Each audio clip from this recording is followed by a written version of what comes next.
Welcome to this episode of the Smart Leaders Sell podcast. I'm Jessica Lorimer, sales coach and leadership expert, and I am really excited to dig down into today's episode.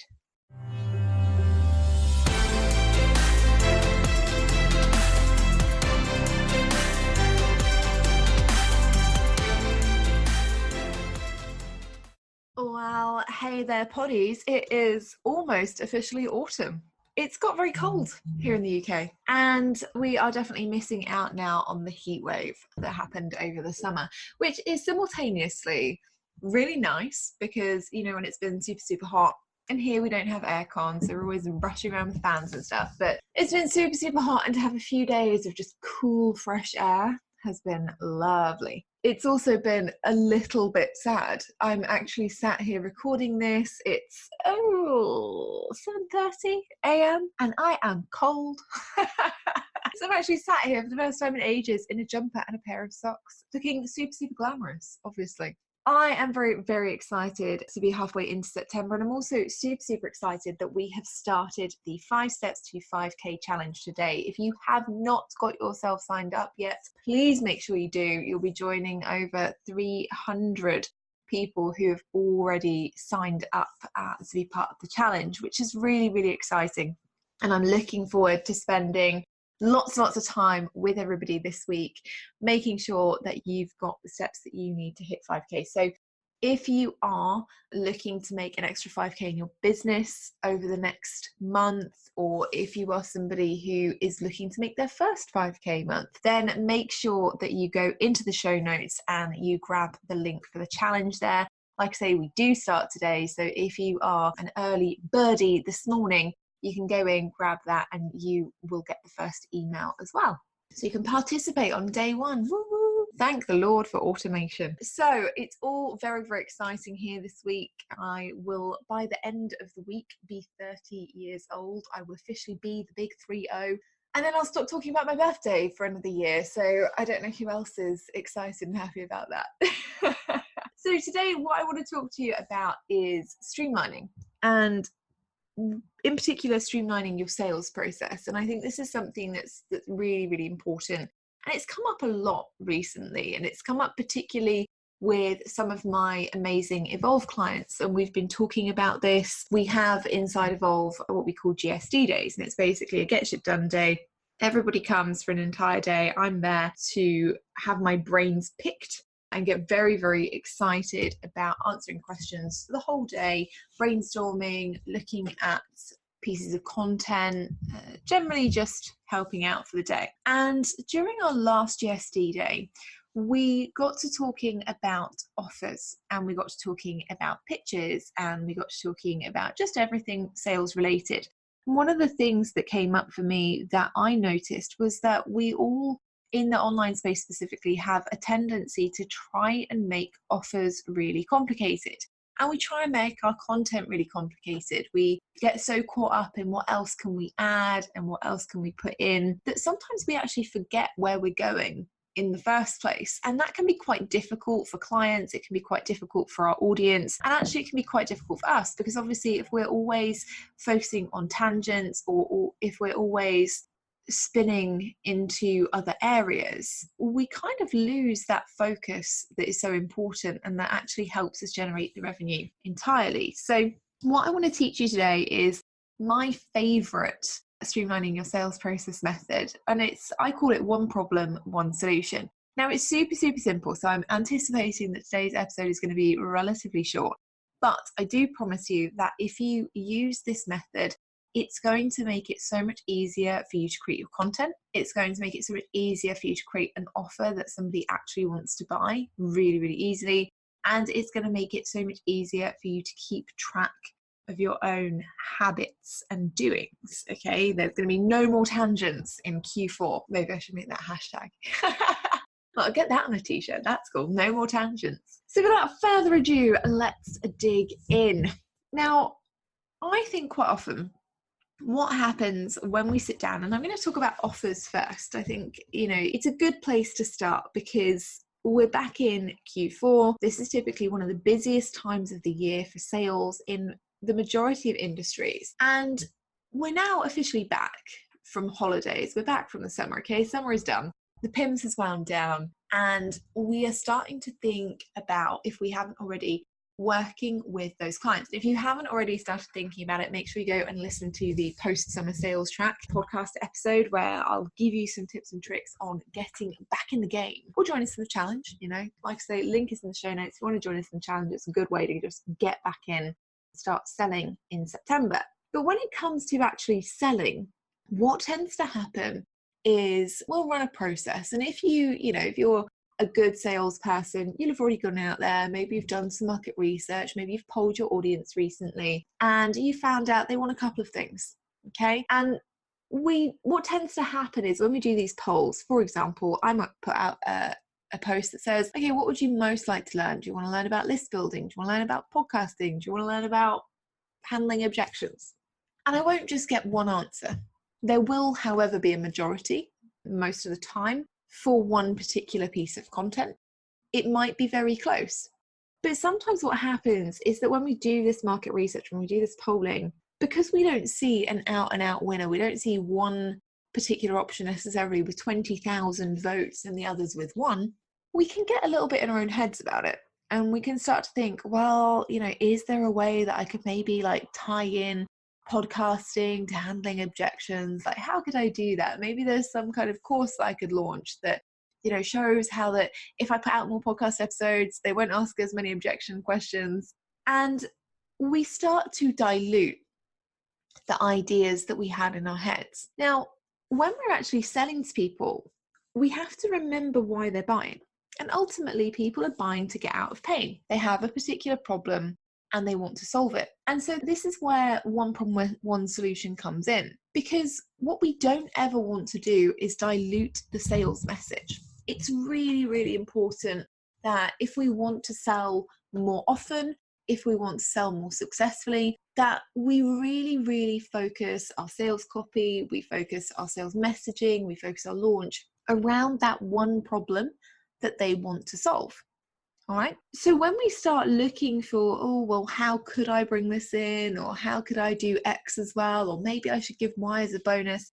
What happens is we start to dilute that sales message. And we also start to dilute our attitude towards their problem. And what that means is that we end up making them feel like their problem isn't as serious or isn't as important as they think it is. And in turn, guess what that does? Well, it makes them feel like, if Jess says my problem isn't really that important, why should I bother solving it? So by the time that you've produced some kind of launch trigger that's focused around selling your product or service, you've given people this impression, it's all diluted. It just feels like one thing chucked in a bunch of other things, so perhaps it's not that important at all. Maybe I'll just not bother solving it. I won't pay anyone to help me fix it. Or worse, I'll go and find somebody who's focusing just on that problem because I don't want to learn all the other stuff. So we have to start being really careful. And, I think that there are a few reasons that we get caught up in it. I've mentioned some of them. I think one of the other reasons is that we don't always feel like just solving that one problem is enough. Yeah. I hear this a lot from clients. They go, my people want to learn how to build their list. I'm like, oh, great. That's so exciting. And they go, yeah, but, really that's not important, because it's not about the list. It's then about how their social media presence is doing and how they're selling from that list and how they're doing X and Y. And I'm like, no, it's not. To that person at that time, it's about building their list. Now, once they've completed that course, then it might be about how do I sell to my list, or how do I leverage my email list contacts across other social media platforms, or how do I become more visible as a result, or how do I use my email list or the size of my email list to get me speaking gigs. But at that moment in time, at that moment that they're coming to you and saying, I just want to grow my list, we need to be listening to those people. And there's a difference between listening to those people and trying to throw everything into one course, and listening to those people and selling them what they need right now and being unafraid to sell them the next steps when the time comes.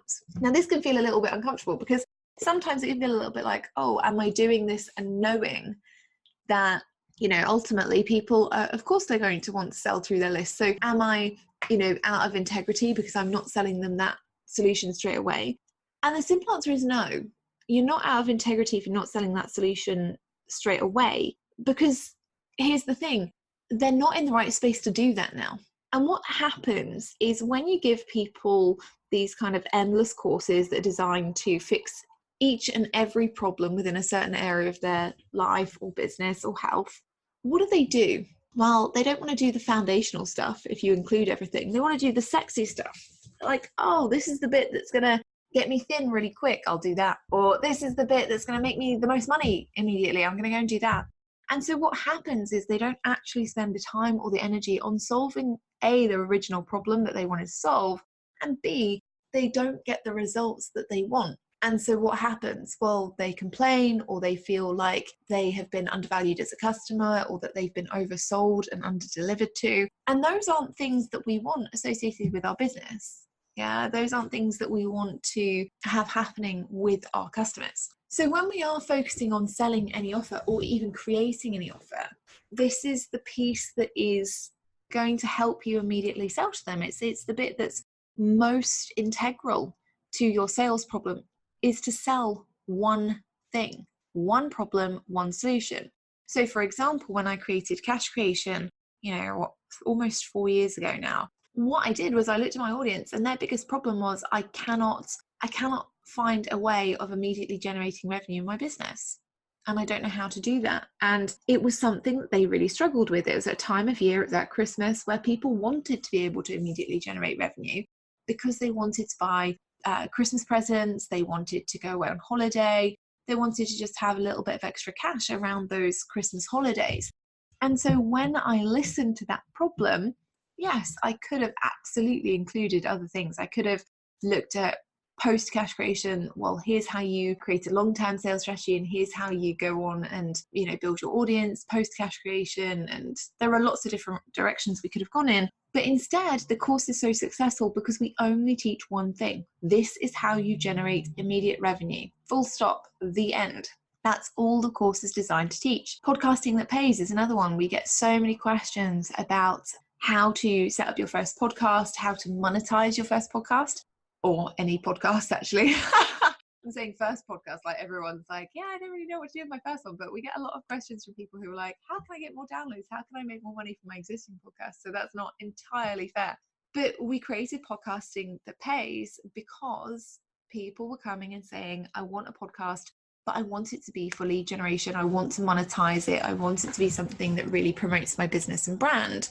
And so we created the course to solve that problem. How does somebody create a podcast that generates leads and is able to be monetized, And the real focus there, the real problem was podcast generating leads, right? Selling is obviously a slightly different ballgame. But as a result, we have a bunch of people who've taken Podcasting That Pays, who've created successfully either their first podcast or an entirely new podcast, and they're generating leads with it. They're getting steady downloads. They're seeing people sign up to their email list or follow them on social media. And that's really, really important. It does the job that it's been asked to do. Okay. Now, this isn't to say that you can't include extra bonuses. If you really think that something would be powerful to include for your audience as an addition to their main problem, then of course you can do that. Nobody's going to penalize you for a bonus, but it shouldn't be the main focus of the course, because ultimately people feel much clearer and happier about solving their one problem. And people don't actually resent having to solve other problems later. When we think about this, and I'll put it into a weight loss analogy, because I have been running. I've been running recently and I've lost a fair amount of kilos. In fact, if you saw me speak at any events within probably the last 6 months, if you are going to see me at any new events over the next 6 months, you're probably going to go, wow, Jess, you are smaller than you were. And yes, I'm quite proud of it. But here's the thing. The initial problem that I wanted to solve was I wanted to lose my Jaffa cake weight, right? That was my initial problem. And that was probably, 2 kilos. Not lots, but enough that I wanted to get rid of it. That was my problem. I wanted to lose 2 kilos.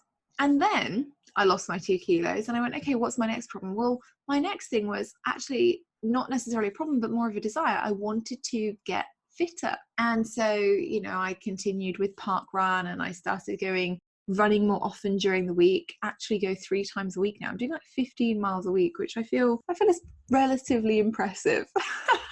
For someone who did nothing earlier this year, then I feel like that's okay. And that was my second desire. And then my third thing was back to a problem, right? Well, none of my clothes fit, so I have to buy new clothes. Hardship. And it is a real hardship. I'm not saying that sarcastically. I hate to shop. So it was a problem for me. I had to buy new clothes. That was a complete pain in the backside. And here I am though, kind of at the end of this journey thinking, yeah, that's cool. But it wasn't just one thing. I didn't have one problem, solve it, and then never have any other issues. And I'm sure that over time, come Christmas, I will eat everything. And in January, I'll be like, right, okay, I have to get back on that treadmill, I have to, do some extra running or whatever that looks like. But we assume that our audience only wants to pay us to solve one problem. And they do currently. But after that problem has been solved and they realize or recognize that there are other potential problems or other desires, they have no problem with paying us again because A, they know that what we do works, they're happy with the service they get from us, and B, because ultimately they're on a journey. Whatever industry you're working in, whatever you're trying to teach people, they are on some kind of journey. And journeys don't mean solving one step and necessarily being finished or done forever, okay? So just because you may upsell other courses later, or you might have to sell other parts of the solution later on, it doesn't mean that isn't you solving their problem or that it isn't you helping them or moving them along. It means you're part of their journey now. And you have to understand what is more valuable to them, solving the whole journey in one go, where they feel overwhelmed because they're in a course that they can't actually make it through. It's got too much content, there's too much to cover, or giving them one step at a time that's a bite-sized chunk that gets them the result they need in that moment and that inspires them to move forward and take the next step. Okay, really, really think about that. Now, on a practical level, when we're actually talking about, one problem, one solution and selling that, we have to really drill down to what the ultimate outcome is. And I see this a lot with sales pages these days. It sounded really old, didn't it? Here I am heading towards 30 and suddenly it's all these days and back in my day. Oh my goodness. So what I'm seeing a lot of on sales pages is this whole, we want to try and appeal to everybody. And I don't mean that in a bad way. It's nice to have lots of people buy your stuff. We obviously want that. But we're trying to solve too many problems, way too many problems with these pieces of content. And so as a result, our sales pages are becoming so diluted because we're trying to sell products that cover off too much. They're becoming diluted because then our sales message is diluted because we're trying to say that we're covering off and solving lots and lots of different problems. And it makes it quite confusing for people to understand what the real transformation is and what they're actually buying. Now, one of the best examples of this is the fact that recently I sat down to write my Selling to Corporates event page. Now, it's a very, very specific problem that we have to solve with the Selling to Corporates event. And if you're looking, by the way, or you want to look at sales pages that solve very specific problems, go and check that one out. I will make sure the link is in the show notes for you, because ultimately what we've done with that sales page is solve one problem for people who are struggling to sell to corporates. The event will teach you how to do it successfully. And that's it. That's all we're teaching at the event. I also want to point out, if you do go and look at the page, please don't use it as inspiration or copy it. I'm sat here thinking in my head, oh my God, my legal eagles are going to be like, just remind people that it's good to look, but it's not okay to borrow or repurpose in any gentle way. So just, have a look at it, see what I mean when we're talking one problem, one solution. Don't necessarily go out and copy the format or the words, because that tends to have a little bit of a negative effect. I get a little bit hacked off. The legal eagles get a little bit hacked off. And then what happens after that is that it doesn't convert anyway, because your audience are different to mine. So, moot point, right? We're solving a very specific problem with it. And as a result, it makes the sales page much, much easier to write. And it makes it much, much easier for people to buy. So actually, this page has a really, really high conversion rate. For every visitor that visits the page, we have 68% of people buy a ticket. Now that's good. It's really good, because it means we are, 2 months from the event now. and we've sold over half the tickets, and it's been relatively easy. It's been a relatively nice process. And one of my biz besties, she actually said to me, she was like, look, I read the sales page and I wanted to come. She was like, I don't even want to sell to corporate. She was like, but it's so specific that it made me understand where I could potentially fit in a corporate revenue stream. And that's what you want people to be doing. When they're looking at your sales pages, you want them to be thinking, oh, okay, yes, that's absolutely the problem that I want to solve. And I need to solve that now. Now, that's not necessarily about how good your copy is, because I don't want to tell everybody you need to go and be a copywriter in order for this to work for you. That's not the case. You can be really good on video and terrible at writing sales pages and still have great results, because ultimately when you're looking at this and when you're solving one problem with one solution, it's much easier for people to buy. They have fewer questions because everything is clear and laid out. They have fewer objections because they're being told very clearly what this covers and what it doesn't, right? And you're being transparent about the process. One of the things that we did on the Selling to Corporates event page is that we actually talked about what we would be doing across the 2 days. We've got a session schedules section. That was a lot of S's. We have this schedules session to show people exactly what they're going to learn so that they can see how each session will help solve their problem of, currently struggling to sell to corporate organizations. And what that does is it helps people understand A, how everything ties in back to their original problem, and B, okay, this is what we're going to get on the day. This is what we know we're going to experience. All right. So having this one problem, one solution really will help you when it comes to selling successfully. It's going to make it so much easier for you to sell to your audience, but also it makes it much easier from a content perspective. And again, this is something that I've seen recently, particularly with newsletters. I would include my own, but my Friday newsletters, if you don't get them already, they're more of a, this is what Jess has been doing. And there is always a theme. If you do ever spot the theme, hit reply, let me know. But one of the reasons that people find email marketing difficult, or perhaps aren't as successful with email marketing, is because they try and cover off too much. And so nowadays we're seeing these really fancy newsletters and they've got lots of different sections. They're talking about, oh, these are my favorite books this week, and this is my favorite music this week, and this is what I've added to my Spotify playlist, and this is what course I'm promoting, and this is what X and Y. And it just gets a little bit much because you kind of just don't care, and your audience is feeling exactly the same, right? So it's not that they don't care, it's not they don't want to hear things, it's not they don't want to develop this kind of cool personal relationship with you or get to know you, but it becomes too overwhelming for them. It becomes very difficult for them to start thinking, well, okay, what bit do I need to focus on? Do I need to read the books that Jess is reading? Do I need to listen to her Spotify playlist? Is that going to make me more successful? There's no clear call to action. In fact, there are many. Yeah, it's like, go buy this book and go listen to this and go look at this video series and go buy that course and do X and Y. And your audience only has limited time.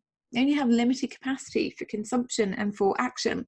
And what it means is that usually, instead of clicking on the things we want them to click on, registering for a free webinar or buying our course, they go and click on something that's completely irrelevant. They're like, oh, that's cool. I've heard about this book before. I'm going to go and buy that. And you're thinking, but why did nobody click to hear my latest podcast episode? And it's because you didn't make them want to. There wasn't one problem and there wasn't one solution. So when we're talking about email marketing, you need to keep this same focus. What is the one problem that you are solving for them that day or that week? Now, obviously, this becomes easier because if you're thinking, well, Jess, I have loads of content every week and I want to tell everybody about everything in my newsletter, then yeah, you can have a roundup once a week. But it does mean you need to send another email that solves one problem with one solution. Yeah? And whether that's telling people about your podcast and the problem that it's going to solve that month, whether it's going out there and talking about a specific testimonial that you've had, or talking to a specific objection that you've heard that week, and then using it to direct people elsewhere to another piece of content, to a paid piece of content or program or service. It doesn't matter. You're going to have more success because you're asking them, or you're showing them, how you can solve one problem with one solution. And that's always going to be way, way more successful. Okay, so there you go. I told you it was going to be a bit of a quickie this week, and it is. I think we're even under 30 minutes. Oh my goodness.